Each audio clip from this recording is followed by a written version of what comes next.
couple of things we're all familiar with nitrogen. It's a big hot topic these days, very important nutrient, very important to drive production, of course, but it's a double-edged sword. It comes with another side.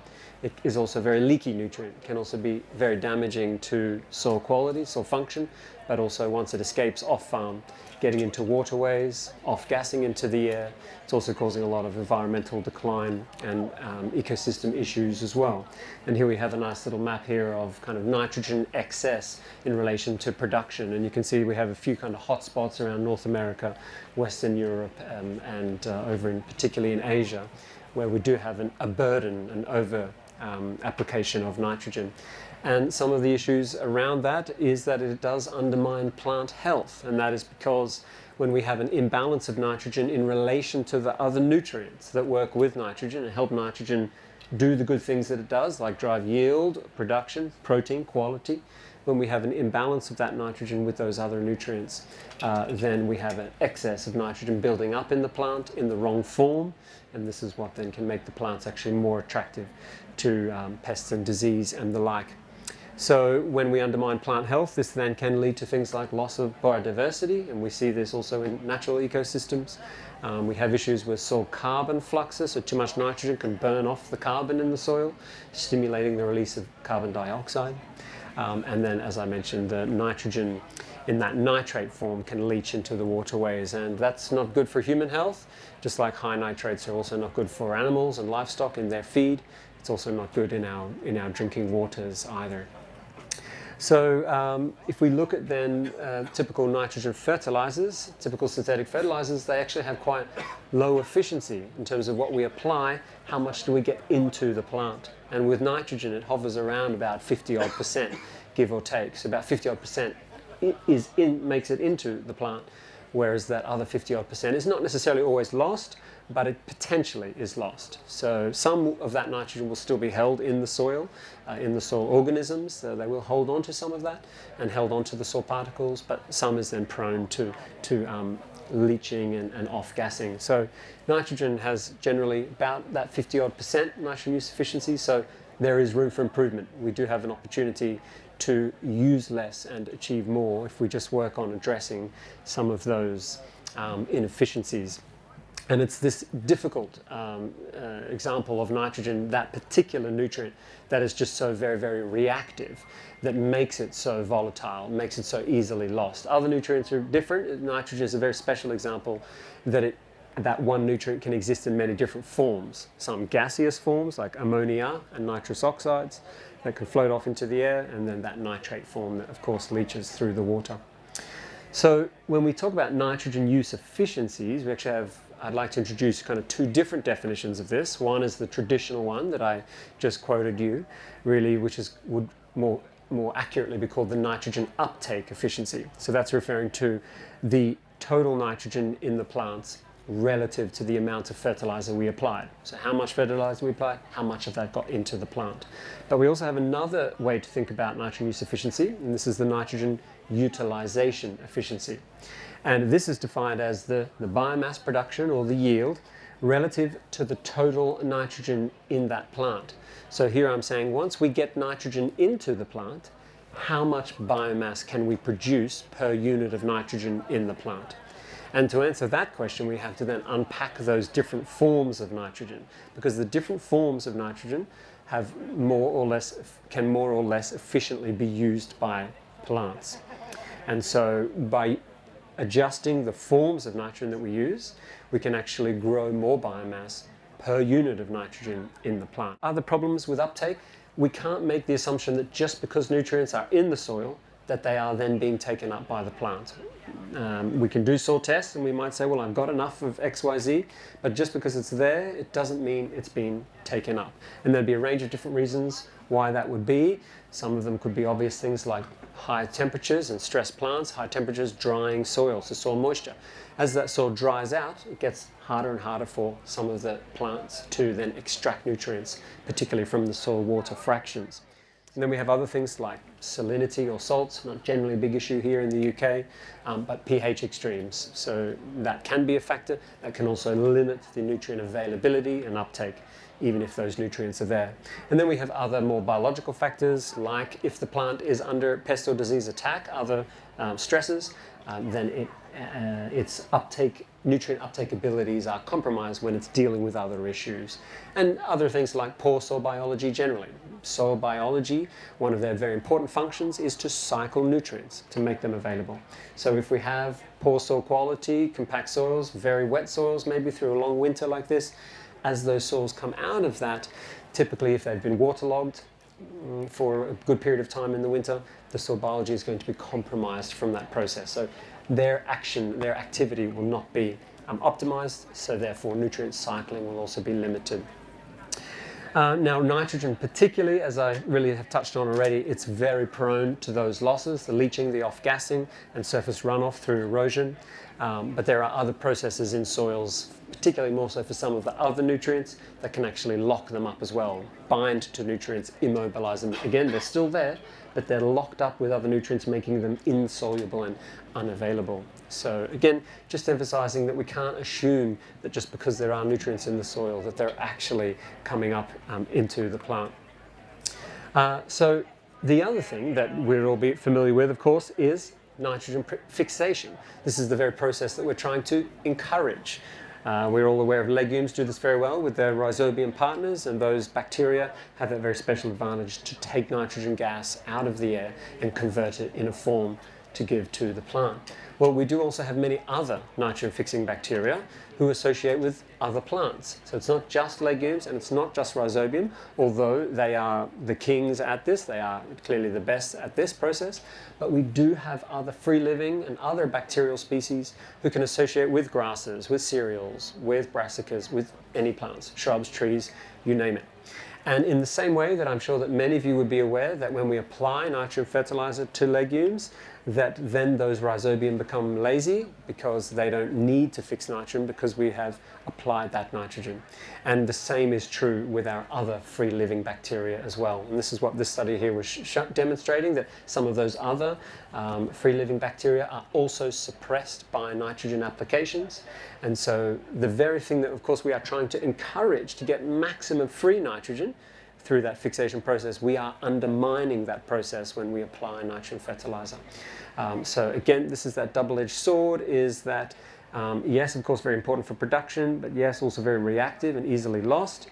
But then we're also undermining the free stuff that we have potential. And there's a lot of nitrogen gas in the air. 78% of the air, of course, is nitrogen. So there's plenty and plenty of nitrogen in the air if we don't short circuit and undermine those processes to acquire it.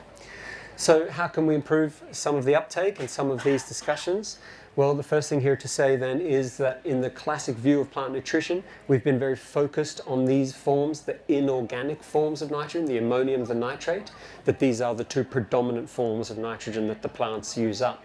And in many instances, yes, that is true, but plants can also take up other organic forms of nitrogen, other more complex forms. So these are very small, ionic, but then we have larger things like amino acids, peptides, which are little chains of amino acids, and larger things like proteins. These are more complex organic molecules, and even very large things like bacteria, relatively speaking, even very large things like whole bacteria can even be engulfed into the root tips and used for nutrition.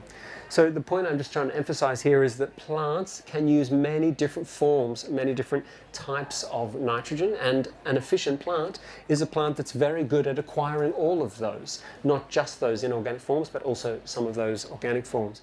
The classic view is this dominance of those inorganic forms. When I say inorganic, I mean without carbon. There's no carbon there, it's nitrate and ammonium. But once we move up into these organic forms, like amino acids and larger things like proteins, these now have that nitrogen attached to some carbon. So they are organic molecules, meaning nitrogen attached to carbon. So we have some carbon embedded. So we have a traditionally very good understanding of how these nutrients work and function, but we are now beginning to understand that, okay, these organic sources are very favorable, and even these bacterial sources are also very favorable, but we know much less about this. This is still very much an emerging field of research and endeavor in recent times. But nonetheless, as I'll explain to you now, there are a lot of benefits to these other organic forms when we can try and utilize them and harness those. This is just a really nice review paper that was exploring this point. As the title says, organic nitrogen, an overlooked but potentially significant contribution to plant nutrition. And really this is just a nice review paper that's outlining the roles and functions of some of these amino acids and peptides, these organic forms, and how they can do all sorts of beneficial things in terms of improving nitrogen use efficiencies, promoting root biomass, shaping the soil microbial communities, and overall stimulating a lot of below ground activity. I'm sure many of you will be familiar with this word mineralization. We often talk about the importance of good soil health, good soil activity to stimulate mineralization. Mineralization meaning the release of the inorganic nitrogen, which can then be taken up by the plant. And that's that classic view. We talk about we want to build soil organic matter, have good soil carbon cycling, and we want to stimulate that cycling, stimulate mineralization to release nitrogen in the available form that can then be taken up by the plant. But as we now understand that coming back from that, in these organic forms, in that soil organic matter, the bits of amino acids and proteins and things that are there, yes, they can be actually taken up. These larger macromolecules can be taken up through the roots, and they have some very big advantages from a plant nutrition point of view. So there's that classic idea, some of the nitrogen embedded in our soil organic matter, some of that could be proteins, just as in this example, and we talk about stimulating microbial activity, stimulating the breakdown of these. We're kind of using things called enzymes, they're like scissors, and we're going to cut this down and break down, digest. We're going to break down some of those proteins to unlock the nitrogen that's in there, break it down into smaller things called peptides, break them down into smaller things called amino acids, and then that very final step that we were just talking about, mineralization. We are getting rid of the carbon, coming back to the inorganic form. Again, that classic idea that this is what we want, this is the available form. So that's the classic process of digestion and cycling, decomposition of soil organic matter, and the final step there of mineralization to release ammonium. Now, once we release that ammonium, depending on the soil pH and soil conditions, that ammonium may stay as ammonium, but some of it can then also convert over into nitrates, that very leachable form that can also off-gas as nitrous oxides. So again, we're going back to the inorganic forms because we're getting rid of the carbon. Now, what does the plant then do if it takes up that ammonium, for example, or nitrate, urea, for example, also? The plant doesn't really want these forms of nitrogen. We could call them building blocks. They're important ingredients that the plant can take up and use, but it doesn't really want them. It will expend energy to convert them into other organic molecules. So the plant will expend energy to turn inorganic forms like nitrate and urea and ammonium into amino acids. So now the plant is adding carbon back in. So we're building amino acids, linking those together, stitching them together into proteins, more complex proteins, or other organic molecules like chlorophyll, DNA, these types of things. Point being, the plant is expending energy to kind of take nitrogen in from those inorganic forms as building blocks and turn them along this pathway, shift them along this metabolic pathway into the more useful organic molecules. Because these forms of nitrogen, particularly the proteins, they have a lot of function. Proteins are a lot of catalyst. We all know proteins as like the structural proteins, things that we're trying to build for quality, to improve the feed quality, etc.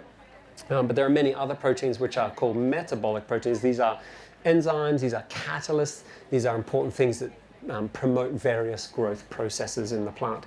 So my point here is that proteins, they have a lot of function. It's a very functional form of nitrogen. But back here, these are more, they have some function, but they are more the building blocks that the plant wants to turn into those more favorable, quality enhancing, useful and functional forms. If the plant does take up these inorganic forms, it is expending energy to build it back into protein. And this is the funny thing, when we supply plants with inorganic forms of nitrogen, we are asking the plant to expend energy to move it through this process. So we are left with this obvious question of why do we want to stimulate and encourage mineralization? Why do we want to take organic nitrogen from the soil and stimulate the release of that back into the inorganic form, only for the plant to take up that inorganic form and then have to stitch carbon back into it and go back the other way? And so it's just this obvious question of, well, what would happen if we fed the plant those organic forms directly? What if we fed the plant amino acids, or little chains of amino acids, or even larger complex proteins? If we just give the plants these organic forms, This is called metabolic shortcutting. We are shortcutting that metabolic pathway. And when we do that, we save the plant's energy.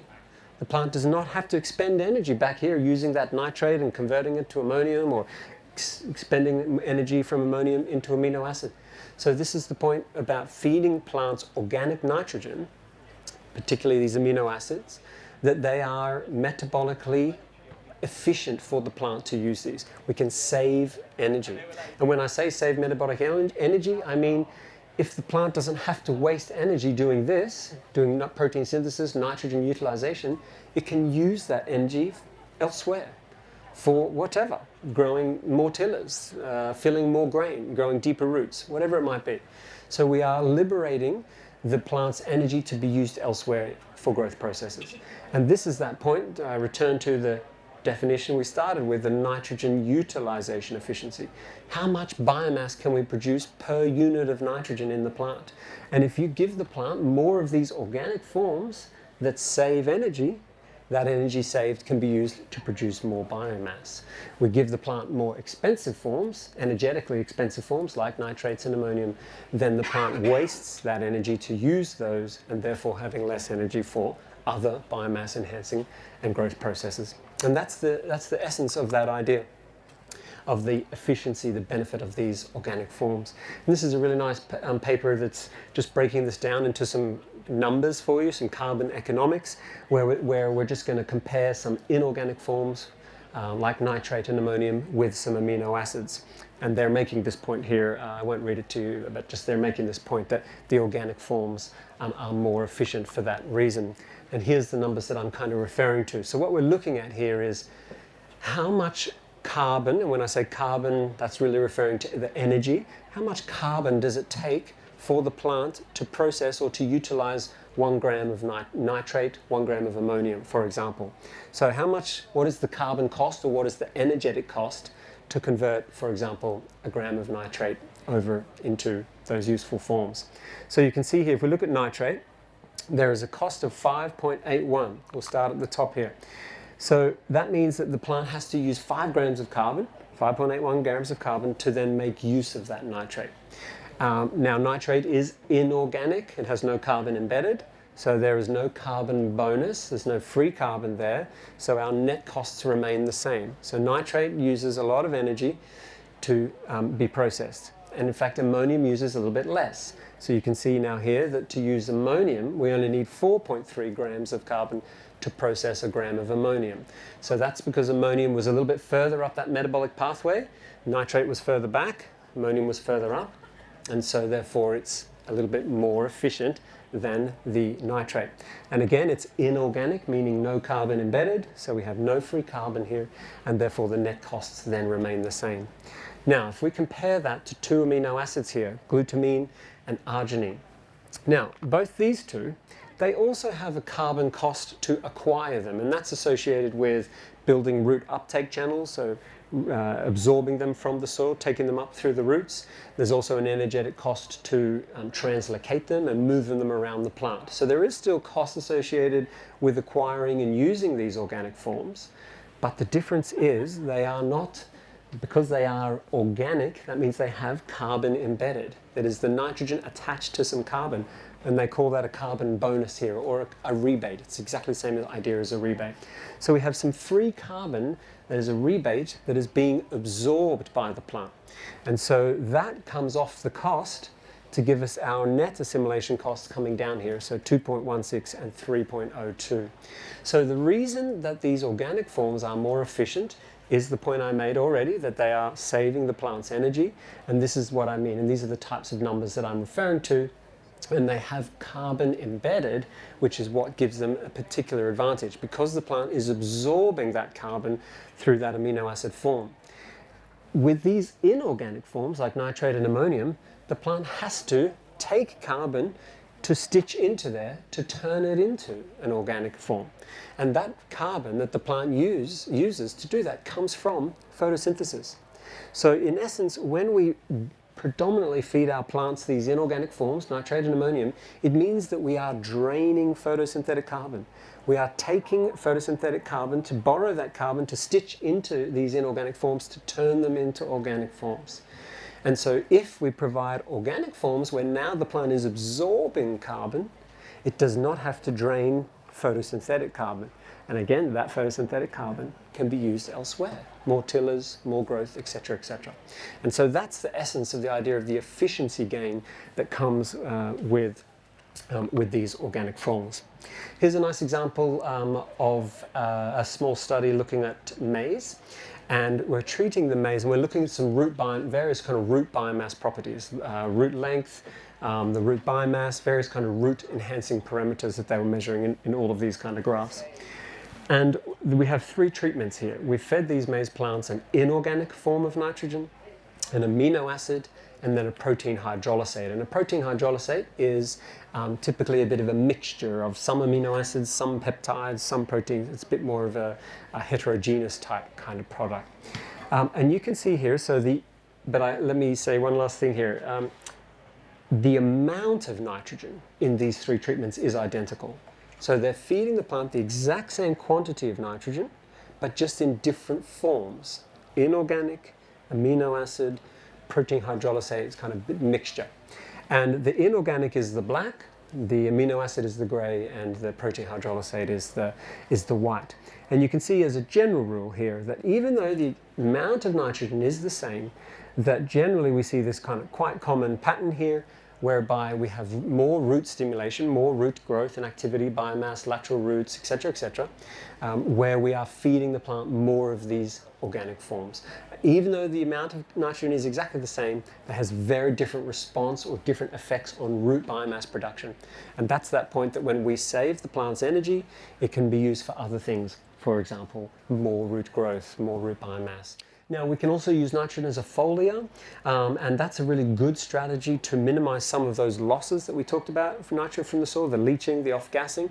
Foliars are a great way to bypass the soil and then avoid some of those issues. And yes, the plants can take nitrogen up through the foliar. And it turns out that the speed of absorption is a very important thing. The quicker we can get nitrogen into the plant, the less time it's sitting around where it can then be lost. And so the speed of absorption is a big advantage in a foliar-based strategy. And it turns out that amino acids are actually the fastest to be absorbed through the leaf. They are very, very quick, followed by urea, followed by ammonium, followed by nitrate last. So not only is nitrate the most expensive form, energetically expensive form for the plant to use, it's also the slowest to be absorbed through the leaf. So amino acids, of course, the exact opposite. Not only are they the most efficient forms of the plant for the plant to use, they're also absorbed the quickest. So they have a very, very big advantage through the foliar pathway to provide that metabolic shortcutting and that very efficient form of nitrogen. Now, they're still good in the soil too, to more of a soil-based biostimulant, good to feed the microorganisms, stimulate the biology down there in the soil. But they are very efficient through the foliar for that reason. And so, for example, combination of things like urea and some amino acids included in there with that really helps to provide that nitrogen in a very efficient form, very quick uptake, minimize losses in those very efficient forms. And indeed, other things, of course, can go in there, be included, other trace minerals, that kind of thing. And indeed, both urea and amino acids are very good at enhancing the uptake through the foliar of other things that you combine with them. So things like, as I say, trace minerals, you can really enhance the uptake by including a bit of amino acids or urea. And here's that point about speed of absorption. This is a really interesting study on some turf grasses. They applied this particular amino acid here, and over time we're looking at absorption, and you can see how rapid that is. So we have literally within the first 1 hour, 1 to 2 hours, you have uptake. So this is part of their advantage. We get them in the plant. The longer they're sitting on the plant, the more prone to those losses. So we want to get them in. And you can see how rapidly those amino acids particularly are absorbed. So that's a big part of their advantage. So amino acids are very good additives in foliar nutrition because they're very good at chelating nutrients. And that means they bind to them. Like you can see, this could be magnesium here, it could be some zinc or iron or something else. But the amino acids, they bind to that. And when they bind to that, this is called chelation.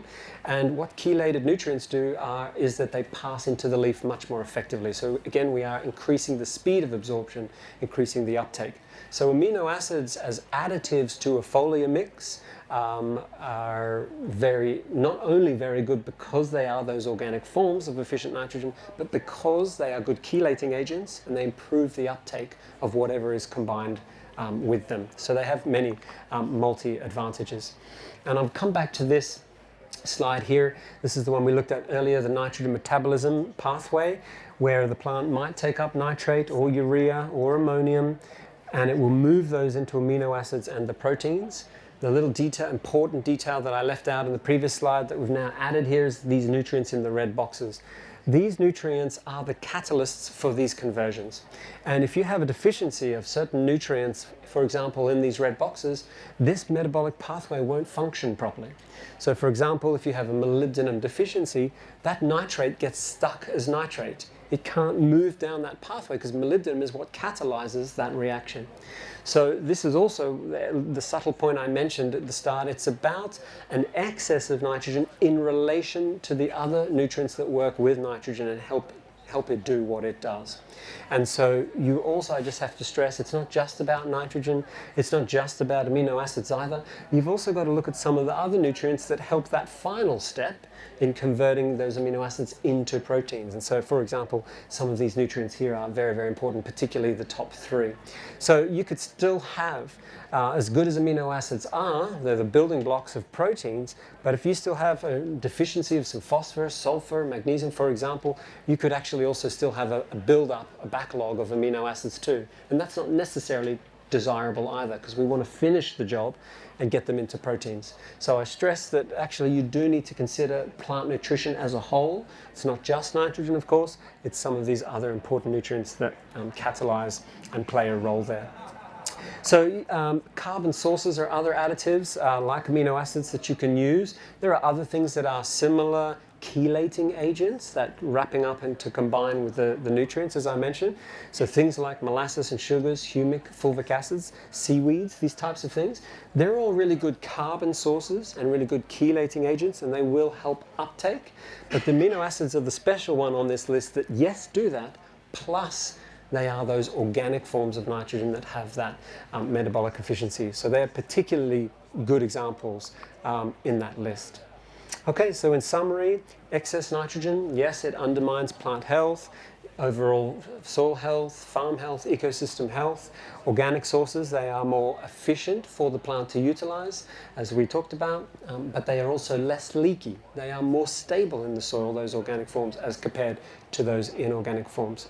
So as a middle ground in transition kind of discussions, there's a really good strategy in still using some inorganic forms, but combining them with organic forms, because those organic forms actually stimulate the plant to use those inorganic forms a bit better as well. So there's a middle ground combination of the two, can also work well, particularly for transition.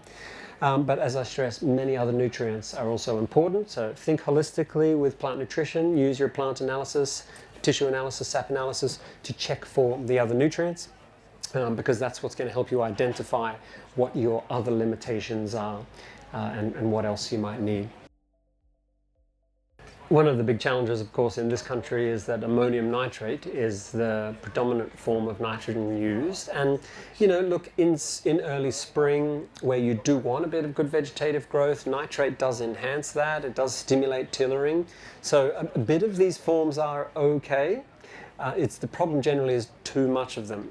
So I think early spring, look, a bit of ammonium nitrate is okay. But yes, ideally, if you could wrap that up in some carbon to stabilize it, and then, as you've also mentioned, add things like amino acids, the more efficient forms, to go with those inorganic forms. There's a bit more of a better synergy there. So I would be trying to use just small amounts in spring to get things established, to get the canopy cover, and then I would be leaning more towards the foliar type approach to then deliver those amino acids once we've got a leaf area index, a decent leaf canopy, then to deliver those very efficient forms like the amino acids in through the foliage thereafter. But there is, I think, still scope for some, of course, inorganic fertilizing use, particularly in early spring where we don't yet have enough foliage for the foliars to take over. The challenge I know that farmers face, this is the practical reality that we have to meet in the middle. Sure, we can all agree it would be better to spoon feed and trickle fertilizer to the plants on a weekly basis or something like this, but the practical reality of that is not. So the challenge we face is in spring, we typically over-apply nitrogen in relation to the plant demands. And it's really all about synchronizing supply and demand. And when we have small plants that haven't fully grown their vegetative biomass yet, and we go put a big dollop of nitrogen on up front, that's what's causing a bit of much more of a big problem. Absolutely, yeah, that's exactly why cover crops are good, because they provide a carbon sponge that will then bind to that nitrogen and slow the release, as you said. So yes, I think cover crops can definitely help in that regard.